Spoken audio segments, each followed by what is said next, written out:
Halo, pada kesempatan kali ini kita bakalan bahas tentang sebuah lensa yang dari dulu sering banget saya sewa untuk kebutuhan foto dokumentasi dan juga untuk kebutuhan video vertikal terutama di atas gimbal. Dan inilah review saya tentang Samyang 35mm f1.4 FE. Oh iya, nama saya Rika Ridias. Apa kabar?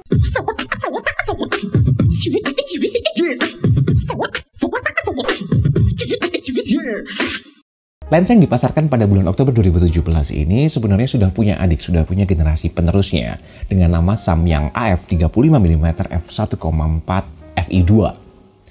Namun anehnya sampai sekarang baik generasi pertama maupun generasi kedua itu masih terus dipasarkan dengan harga 2 juta lebih murah, ya sekitar 2 juta lebih murah untuk generasi pertamanya. Bahkan kalau rekan-rekan berkunjung ke website resmi Samyang Optics, maka keduanya, baik generasi pertama maupun generasi kedua, itu fotonya masih dipajang bersebelahan dalam status produksi.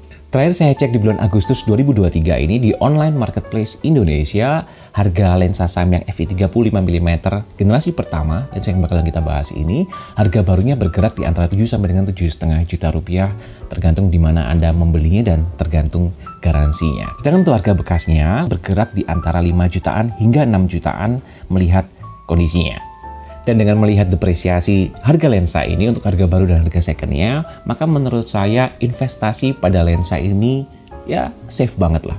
Lensa Samyang 35mm f1.4 ini berkode FE, artinya angle of coverage-nya itu diperuntukkan tidak hanya untuk sensor full frame seperti Sony A1, A9 atau A7 series, namun juga untuk rekan-rekan yang menggunakan sensor APS-C seperti Sony CV series, Sony A5000 series, Sony A6000 series, atau seri lama seperti Sony Nex. Intinya semua kamera Sony yang memiliki mounting E atau E-mount itu sudah pasti bisa menggunakan lensa ini. Angle of view pada lensa ini pada sensor full frame adalah 65,5 derajat. Artinya jika Anda menggunakan lensa ini pada kamera full frame, ada konsensus umum bahwa lensa ini sudah masuk kepada ranah wide angle lens.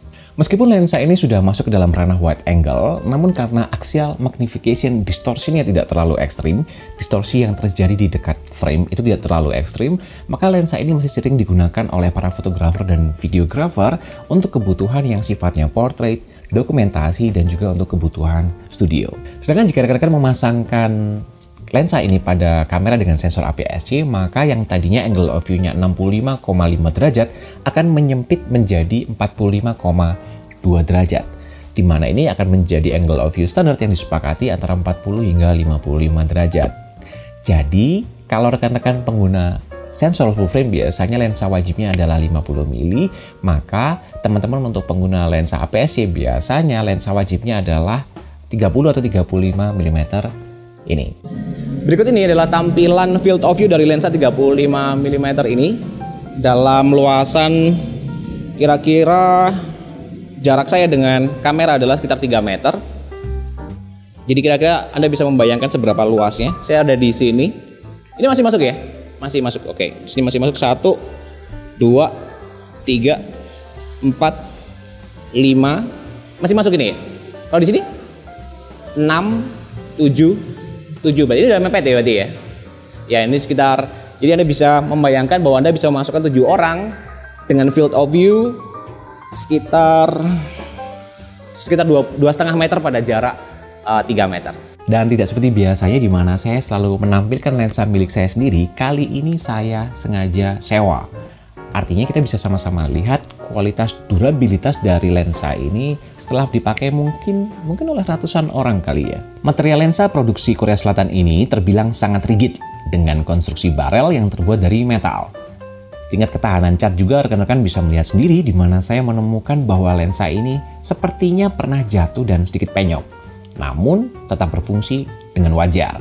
Pada body barrelnya tidak ada fitur apapun kecuali sebuah ring fokus yang terbuat dari aluminium dengan restriksi yang cukup nyaman. Dan material ring fokus metal semacam ini tentu terasa licin jika tangan Anda berkeringat. Namun tentu Anda bisa lihat di sini ketahanan atau durabilitasnya sangat kuat untuk penggunaan jangka panjang jika dibandingkan dengan material karet yang biasanya melar. Dan Anda bisa lihat sendiri ketahanan ring fokus ini meskipun nampaknya catnya sudah mulai pudar.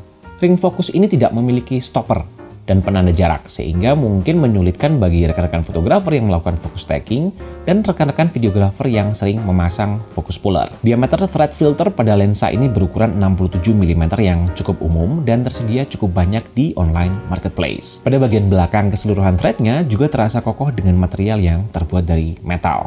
Ukuran dimensi lensa ini adalah 76 cm pada sisi terpendeknya dan 11,5 cm pada sisi terpanjangnya, dengan berat 645 gram atau setengah kilo lebih, di mana ini termasuk bukanlah lensa yang compact untuk ukuran lensa fixed focal length.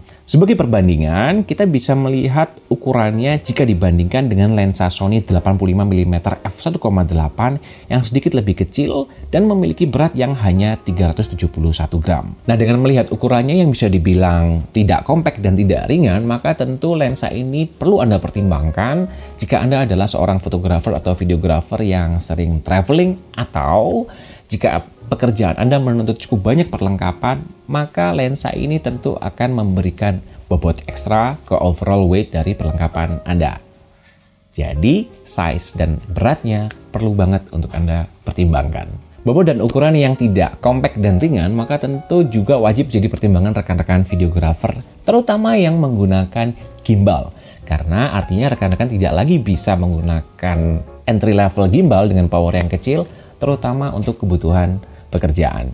Bobot lensa ini berada pada sisi terberatnya, artinya Anda membutuhkan power yang cukup besar untuk gimbal Anda. Jadi paling tidak gimbal yang powernya 2,5 kilo ke atas baru dia akan stabil. Karena jujur saja untuk focal length 35 bisa jadi ini merupakan salah satu lensa yang terberat di kelasnya. Jika ada seorang videografer wedding atau dokumentasi yang melakukan pekerjaannya seharian gitu ya, maka saya bisa jamin bahwa ini lumayan bikin capek. Lensa ini memiliki minimal focus distance sejauh 30 cm dengan magnification ratio sebesar 0,17 kali pada sensor full frame dan 0,49 kali pada sensor APS-C, di mana meskipun belum masuk ke ranah makrofotografi, namun sudah sangat memadai jika kita gunakan untuk penggunaan still life fotografi dan videografi.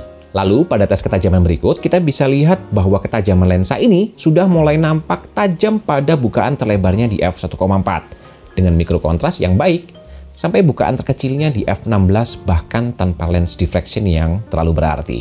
Sedangkan pada corner sharpness nampak bahwa ujung dari frame tampak soft dan kita baru mendapatkan ketajaman optimal pada f8.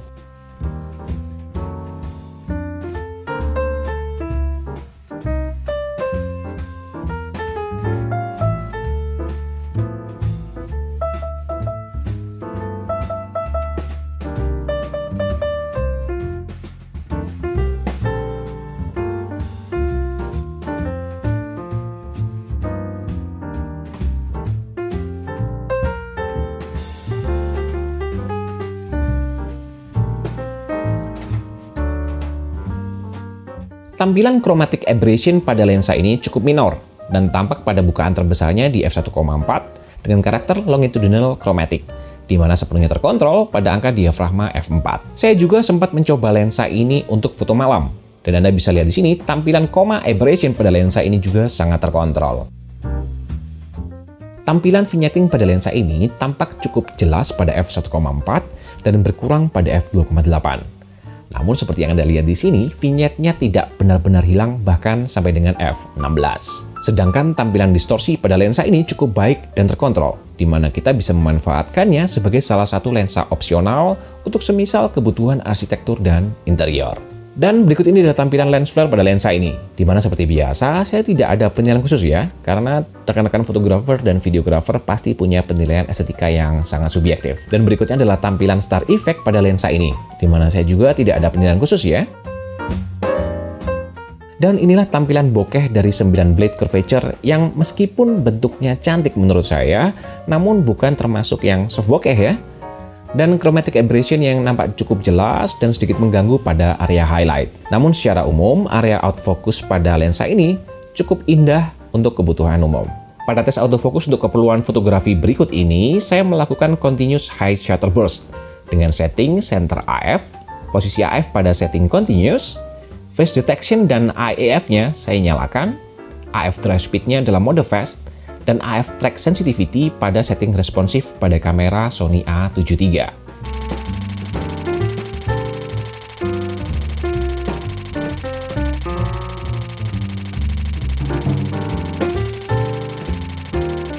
Pada 274 foto yang saya ambil, 104 foto diantaranya gagal untuk fokus, di mana sukses rate-nya mencapai angka 62%. Di mana ini tentu di bawah ekspektasi saya untuk kebutuhan dokumentasi event yang membutuhkan cukup banyak scene yang membutuhkan reaksi pengambilan gambar yang cukup cepat. Seperti contohnya, semisal liputan dokumentasi pernikahan atau mungkin event olahraga. Lalu pada tes autofocus untuk video, saya menerapkan setting yang sama persis untuk foto tadi.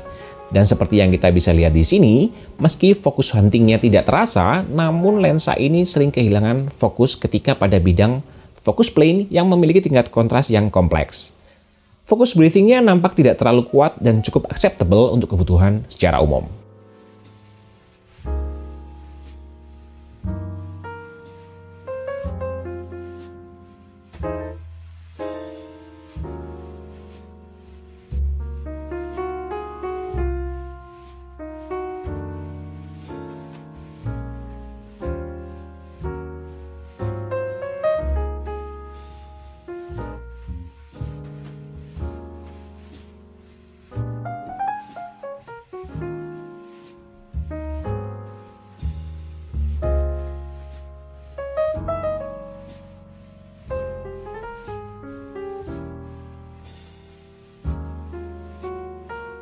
Kalau kita melihat fitur autofocus pada lensa ini, sebenarnya kayak main tebak-tebakan. Pernah saya sewa kualitas AF-nya sangat bagus, pernah saya sewa di tempat berbeda kualitas AF-nya tidak bagus. Nah, jika rekan-rekan mau repot, maka sebenarnya Samyang sudah menyediakan aksesoris bernama Lens Station, di mana kita bisa mengadjust focus throw-nya dan juga untuk menginstal firmware update yang berhubungan dengan kemampuan autofocus dari lensa Samyang ini. Namun pertanyaannya adalah, kira-kira teman-teman mau beli nggak lens station tersebut? Kalau saya pribadi, saya nggak mau repot. Karena produk lain, brand lain, atau brand native, itu plug and play saja tanpa kita harus bingung mikirin lens ini fokusnya harus seperti apa, AF-nya harus seperti gimana. Jadi, saya lebih merasa nyaman lensa yang tinggal pakai saja. Kalau masih mahal, ya sudah, saya sewa aja dulu. Oke, sampai juga kita pada kesimpulannya. Lensa ini memiliki bukaan aperture yang cukup besar pada f1,4. Artinya, Anda tidak hanya bisa memanfaatkan tampilan out of focus yang cantik, tampilan bokeh yang cantik, namun berguna juga pada waktu penggunaan pada saat low light, di dalam ruangan, atau mungkin pada saat malam hari, di mana tentu Anda bisa mendapatkan hasil yang lebih sedikit tampilan noise-nya. Lalu kesimpulan yang kedua adalah karena ukurannya yang bisa dibilang tidak kecil, tidak compact, dan juga bobotnya yang bisa dibilang tidak ringan, maka mungkin rekan-rekan perlu mempertimbangkan ulang ketika membawa lensa ini. Terutama untuk rekan-rekan fotografer dan videografer yang bawaannya sudah lumayan banyak, atau rekan-rekan yang sering berpergian. Lalu kesimpulan yang ketiga adalah meskipun kualitas image dari optik ini sangat tajam, lalu juga out of focusnya, bokehnya juga tampak indah, namun karena AF-nya, autofocusnya di bawah lensa native Sony, kemampuannya, maka menurut saya penggunanya terbatas di situasi-situasi yang lebih terkontrol, situasi-situasi yang lebih bisa sabar untuk operator kameranya. Sehingga menurut saya lensa ini kurang reliable untuk penggunaan-penggunaan yang sifatnya event atau dokumentasi, yang dibutuhkan reaksi cepat pada saat pengambilan gambarnya. Lalu kesimpulan yang keempat adalah dalam situasi yang terkontrol, sebenarnya lensa ini sering banget saya andalkan untuk kebutuhan videografi yang hasil produksinya itu adalah video vertikal. Untuk klien-klien yang mungkin membutuhkan produk jadinya untuk Instagram Reels dan juga untuk YouTube Shorts. Lalu kesimpulan yang kelima atau yang terakhir adalah meskipun lensa ini harganya di bawah lensa native, seingat saya lensa native Sony 35mm f1.8 fi itu per Agustus 2023 ini 8,5 juta di online marketplace. Namun kan harganya juga tidak bisa dibilang murah ya. 5-7 juta itu bukanlah harga investasi yang dibilang mahal tidak, murah tidak. Lalu juga bobotnya yang tadi tidak ringan, tidak compact, ukurannya juga tidak compact. Lalu juga kemampuan AF-nya juga tidak reliable untuk kebutuhan yang membutuhkan reaksi cepat untuk dokumentasi event, olahraga, dan segala macam. Namun lensa ini tetap saya sarankan untuk rekan-rekan yang bekerja pada situasi-situasi yang lebih terkontrol. Semisal untuk kebutuhan pre-wedding, lalu kebutuhan fashion, kebutuhan portrait, kebutuhan produk, baik fotografer maupun rekan-rekan videografer. Dan sekian video kali ini. Jika rekan-rekan temukan video ini cukup informatif dan membantu, maka bantu saya untuk tekan tombol like-nya. Sampai ketemu pada vlog berikutnya tentang travel, tentang kamera gears, dan tentang fotografi. Bye!